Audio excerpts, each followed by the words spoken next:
This has actually given a great opportunity for me to talk to lots of people about what it's like to have ADD, or for children dealing with that. In the past, there was no label. It was just you have a problem child or something. And now we almost have the opposite problem where everyone is labeled with it. Oh, they have problems, they have ADD. What is ADD?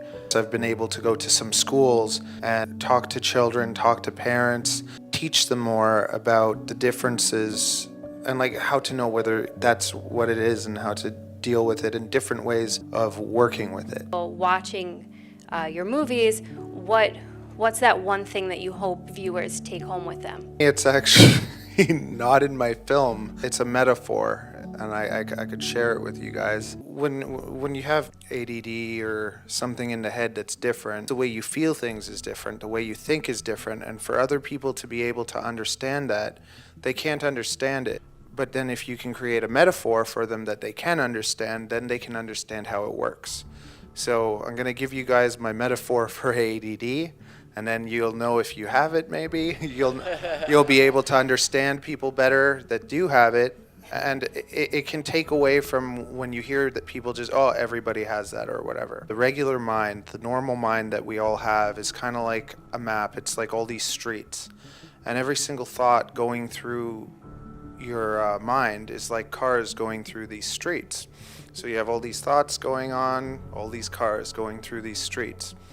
Right now there's certain things you're not thinking about, and those are like vehicles that are parked inside a parking lot.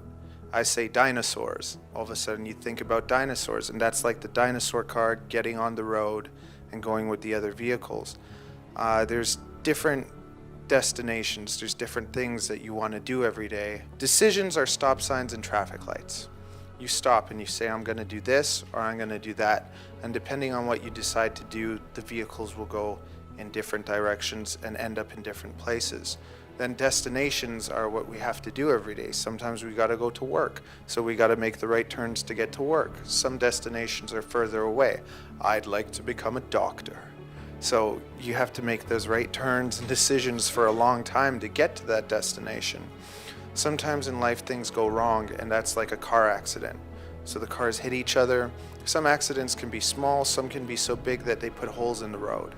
An example of this would be somebody dying, someone being abused, certain incidents that can really change a person mentally, emotionally, and damage them. And then it's up to them to either fix that hole, to avoid that hole, or kind of do a quick fix, and later it's going to open again and they're going to have that same problem all over again. But even though that system is imperfect, it works, and that's the normal mind.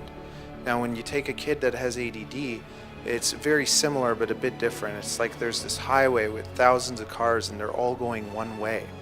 And there's another highway, thousands of cars, and all going one way. And these two highways, they cross each other. But there's no stop signs or traffic lights. There's this never-ending chaos. There's all these cars beeping and honking at each other. And eventually they're going to get where they got to go. There's no lack of thought, there's too much of it. So it's like a never-ending traffic jam, and there's no stop signs or traffic lights. So when that child wants to do something, they just do it. They don't think about it. They don't stop like a regular person will. So as you get older, you have to learn that, and you have to build your own stop signs, and you have to build your own traffic lights, and it's that much harder for them. And it's not really like, I don't look at it so much like a disability. I look at it more like a different cognitive mind. It's just they think differently, and the difference is that you just have to put more attention into them. So I want to bring more awareness to that, especially to parents, because parents, you see your kid has a problem, instead of thinking, how can I fix this problem? This person's never going to change. It'd be like if you're born without a leg. You don't fix it. You could get a fake leg that could help you walk and stuff, but it's learning how to deal with it. So learning how to deal that doesn't sound good, but like learning about this problem so that you can teach your child about it, and then help them get through things, encourage them, nurture them. Because really the difference between The normal kid and the kid with ADD, you put them in front of a fire and say, don't touch that. The kid with ADD says, why? I want to touch it. I'm going to go touch it. But all you have to do with that other kid is say to them, look, I don't want you to get hurt. If you touch this fire, it's going to hurt you. And I don't want you to get hurt. You don't want to get hurt. I'm going to go away for a bit. You can stay close to it, enjoy it, it's warm. But don't touch it because you're going to get hurt. And that little extra is the difference between that child getting burned or not. And that little extra from the teachers would be the difference between that child staying in class and learning, instead of challenging that kid in front of everyone and turning it into a fight and turning it into a battle. We need to learn to work more with it and encourage it, because the two most important things are constructive criticism, and this is for everyone. You need help bettering certain things, constructive though, not negative, and encouragement, because when people make you feel good about doing anything, you're going to want to do more. So these kids, if they're nurtured, they'll fly. They'll do better than what the norm is. But when they're not given that, they'll turn to drugs more than the normal. They'll turn to alcoholism. They'll turn to cutting themselves and hurting themselves, because that's what's happening to them. They're being told there's something wrong with you and you're a problem. And to me, that's not what they are. They're a blessing. And it took me so long to figure that out, because I hated myself basically my whole life. For the first time in my life, I'm happy now. And it's because I got past school, I got past all the kid stuff. I figured out what was wrong with me, and I kind of learned how to fix it. And I would love just for more people to understand it a bit more, and to be able to kind of give what I just gave you guys to everyone. Yeah, thanks.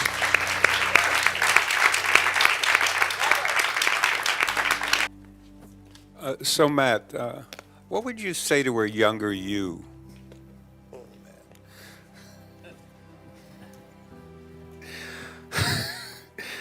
I don't know what I'd say to a younger me. I'm having. Wait, were you having a baby? No, the person you're filming's had a baby. I got married since this got made and had a baby too. So I have a little 6-month-year-old.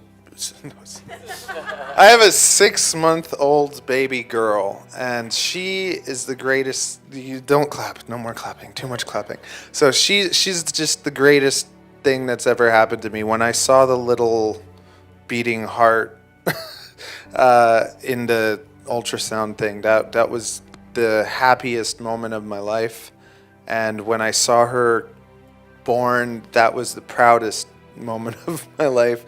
And my wife has something called I don't know if it's called histrionic or histronic. I don't even know how to say it, but a personality disorder. And then I have my ADD, borderline, whatever. So I'm pretty sure my child's gonna have some mental problems as well. But I look forward to that. I look forward to her being different. I look forward to her challenging the teachers, and I'm going to be there on her side to support her and do my best to keep an open line of communication. I think that we all really need to do that. We need to express our feelings and get them out, because we hold on to them and we put ourselves through this pain, whether it's pain that we have towards ourselves, whether it's pain that we have towards other people. And we all need to learn to love ourselves more, and we need to learn to tell people that have hurt us, I feel this pain, mom or dad, you've hurt me, and get it out. Don't hold on to it, because life is too short to spend being sad, depressed, and feeling hate and all these things. And letting go of it all will just make you feel so much better. I want her to totally be herself. I wouldn't want to make her feel like she's anything less than anybody else. I think that people that have pain, people that have disabilities, people that have these problems, that makes you human. That makes you more. It makes you understand more than the regular person. So in a way, it's super hard, but in another way, it can make you warmer. It can make you. I have the ability to help kids that had my problem, or that have it, and I can help parents understand it. And for me as a child, I always said I want a psychologist that has the same problem as me. I want someone that has firsthand experience and knows what I'm going through, and that was my biggest problem growing up. I got to all these doctors and stuff. I'm not saying doctors are bad. I'm sure they can be good for some people, but for me, there was never that connection. I never felt like they were really helping me. I always felt like I was being treated, and that didn't really work for me. So that's what I'd want for my child, that just not even love, but just letting it be, letting that person be, and letting them grow, and then kind of being like a support for them, but not trying to bend them into place. And that's basically what I'd encourage everyone. Yeah, so much clapping.